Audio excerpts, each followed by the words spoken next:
Mogul Sean Diddy Combs spent his first night behind bars inside a facility that is being called Hell on Earth. The Metropolitan Detention Center in Brooklyn is notorious for its appalling living conditions and rampant violence. How bad is it inside this federal lockup? There have been 2 murders, 4 suicides, and numerous stabbings and lockdowns in recent years. It's so out of control inside that 4 federal judges are reportedly refusing to send any more prisoners here. Donald Trump's former fixer, Michael Cohen, spent a harrowing year in federal custody. He says for someone used to a life of luxury like Diddy, prison life is a severe shock. You have a desk, you have a plastic chair, you have your bed with a 1.5-inch mattress, no pillow, and you also have a locker. So you basically have 3 feet by 5 feet to move around. So you have a basic 15 square feet. It is a horrible, horrible place. Diddy's lawyers were so eager to keep him out of jail, they offered his palatial $48 million home in Miami Beach and his private jets as bail. How's this for irony? P. Diddy went from living a life of luxury in a grand mansion, or mansions, whatever choice he may be in California, Florida, but now he's living a life of misery, being inside one of the most notorious prisons in New York. Yeah. It came down to it. We know earlier this week he got arrested for a whole slew of charges, most of which I think is like RICO-based, racketeering, influence, corruption, whatever you want to call it. I forgot. There's like many other RICO charges. In other words, though, it puts him in the same threat level as the mafia and the cartel drug gangs. That is bad. That's bad. Now, right now I'm looking at CNN. Yeah, I know I'm not to find I'm reading them either, but this is what it says here about Diddy's situation. I gotta post a link to it so you can see for yourself. It says, "Mansion to misery, a glimpse inside the prison. Sean Diddy Combs now calls home." The one place you don't want to call home. And right here at the Metropolitan Detention Center, MDC, in Brooklyn, a United States Federal Administration detention facility is pictured here. And this really goes on according to CNN.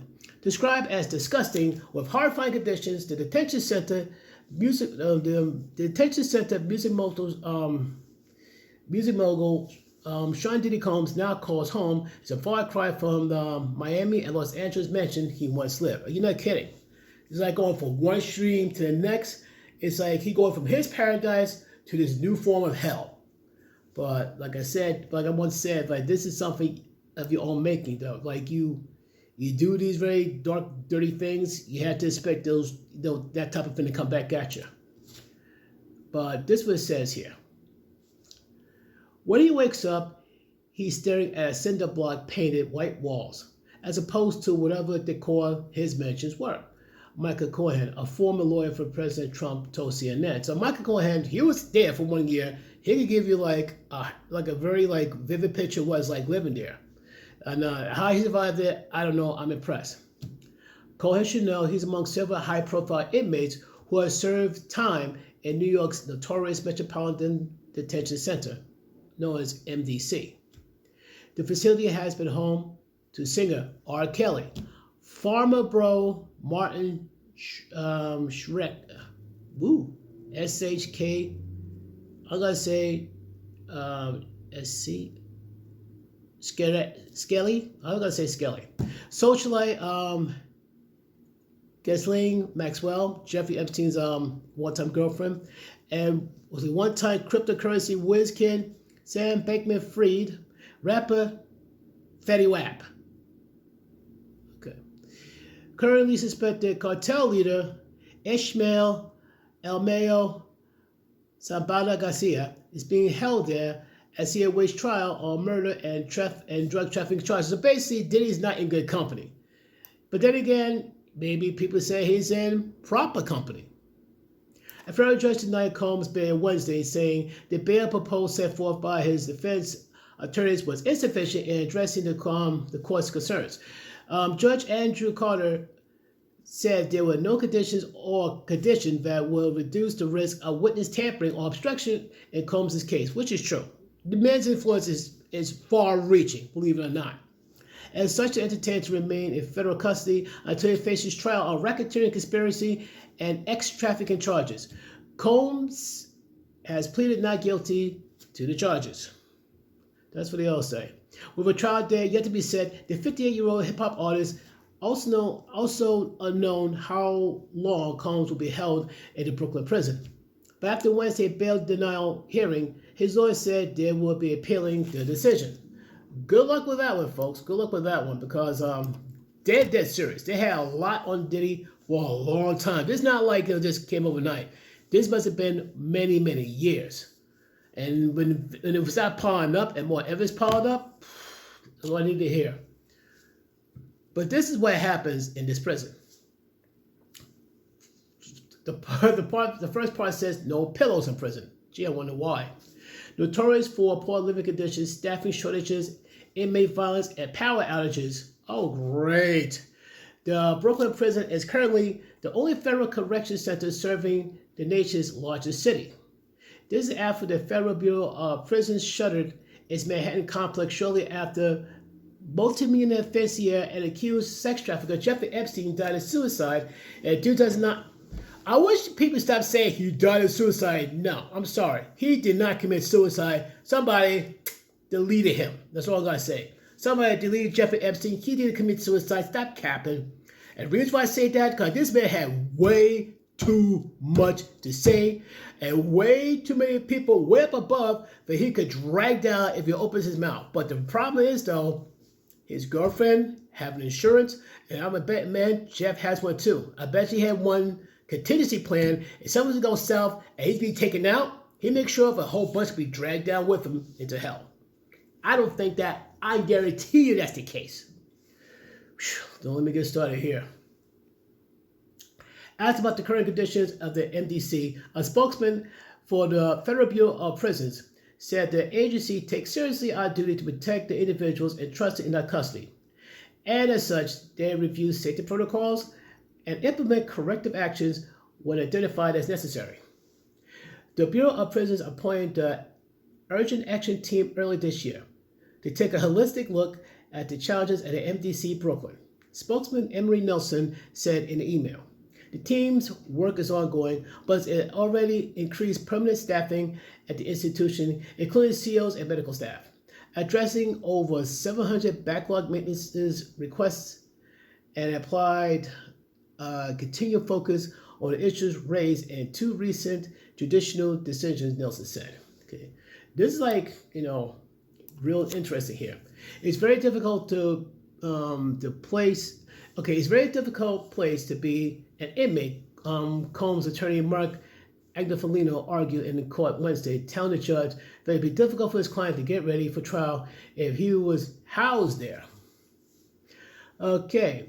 Constructed in the 1990s to address the overcrowding in New York City prisons, the Metropolitan Detention Center houses inmates awaiting trials in Brooklyn and Manhattan federal court.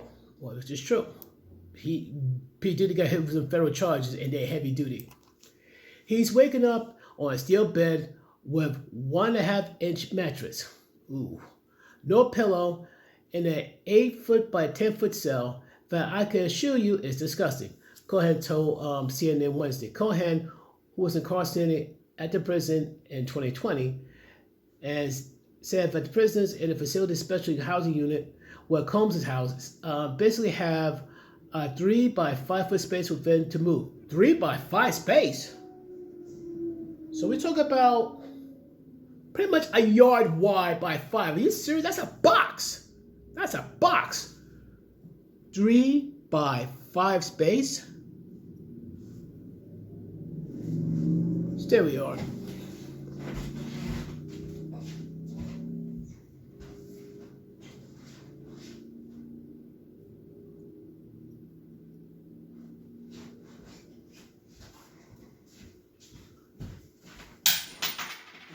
Interesting.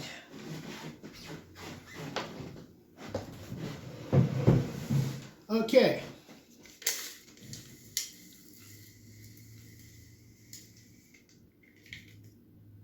Okay, folks.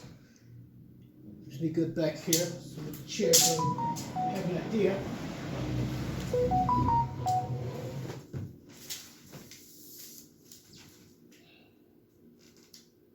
This is 3 feet. So we talk about,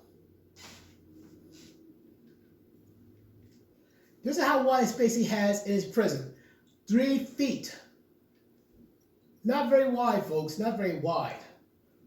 I mean, come on. I mean, 2 people cannot be shoulder to shoulder. They can't. No way. Shoulder to shoulder, unless you got very 2 skinny people, no way. By 5 feet long.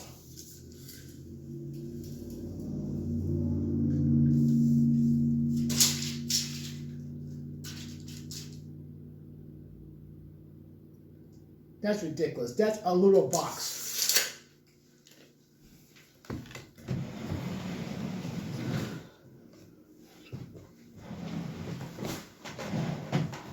That's a literal box. That's ridiculous. 3 by 5? That's a box. I mean, that is a literal box, folks. Wow. Wow. To move, that's a box. You would get claustrophobia in there. Wow. Goes on to say, there's no books at the early parts, so he's really dealing with a lot right now. Cohen said, what can be expected in Combs' first days in facility? There's no books at this. That sucks. So basically, you pretty much just staring at the walls. That is hard. And you have a lot to think about, so, oh boy. I don't know. It's going to be rough. It's going to be rough. And they didn't mention having windows. If he has no windows, forget it. I don't know. It's not going to be pleasant, I imagine. And this is the part I've been wanting to talk about. Prison described as hell on earth. In June, one inmate awaiting trial on gun charges, Uriel White, was stabbed to death by another inmate. According to Bureau of Prison News release, a month later, inmate Edwin Cordero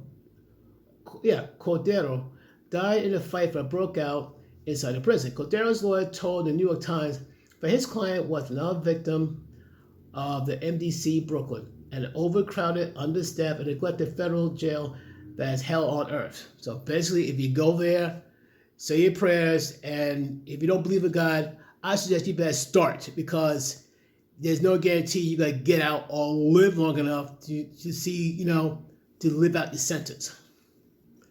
In January 2019, a prolonged power outage plunged the correctional facility into a crisis, leaving inmates in near total darkness for a week, exposing them to frigid temperatures that swept the Northeast. Oh, wow, okay. Oh, in January, forget it. January, oh, forget it. The incident prompted Justice Department investigation assessing whether the Bureau of Prisons had adequate contingency plans to address the inmate living conditions. According to a lawsuit filed on behalf of the prisoners, inmates were reportedly confined to their cells for days on end and forced to endure non-functioning toilets inside the cells and other unsanitary conditions. Yeah, it's bad. It's pretty bad. The Bureau of Prisons settled that lawsuit that summer by compensating 1,600 inmates a total of $10 million of enduring frigid and inhuman conditions as a result as the power outages. I don't think these guys are going to have time to spend the money. Maybe you send it to their families, I imagine. That's about it. Yeah, I think that's as far as it goes, though. I'll send a link to it. But Diddy sent to a very, very, that presence is not going to be pleasant, plain and simple. Like I said, I got to send a link to this one here from CNN. Like I said, other links too, not just CNN. They got other news outlets that talks about this. But what do you think about this, folks? Let me know your thoughts and comments down below, all right? Peace.